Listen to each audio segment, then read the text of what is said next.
Ključna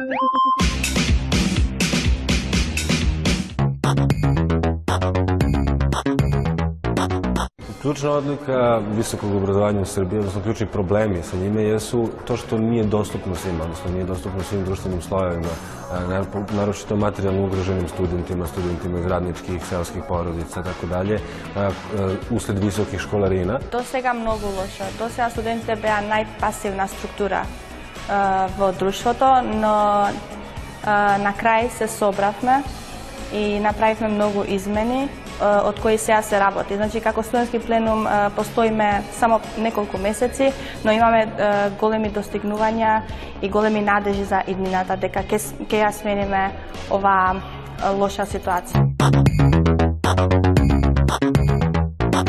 Studentski pokret postoji niz godina unazad, on se razvijao, ima nekoliko svojih faza.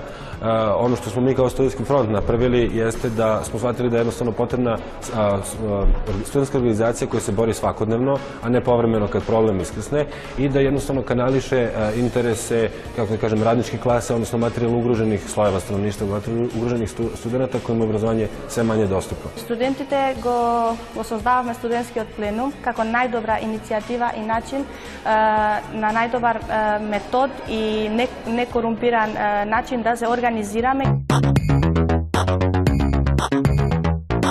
Имаме и парламент на студентите, кој е апсолутно, дури нема веќе ни легитимитет, не се бори за нашите права, така да ние не го познаваме како легитимно тело koje ne predstavува nas.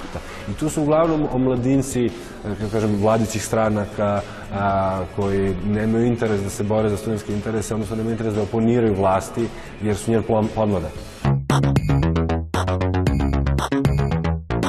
И успеавме да направиме окупација која траеше 2 недели и после која владата се согласи да соработува со нас и сега заедно со владата го пишуваме новиот закон кој ни ја рушеше автономијата на нас и легитимитетот на професорите. Откако го работиме новиот закон, сега ќе се бориме за студентските стандарди, кои веројатно во Балканот се знаат дека во Македонија можеби се најлоши, студентските домови се нешто ужасно. Besplatno obrazovanje, dakle ukidanje školarina, potpuno besplatno obrazovanje za sve nivoje studija, i drugi glavni zahtev jeste ukidanje Bolonjske deklaracije usled sve manje kvaliteta studiranja.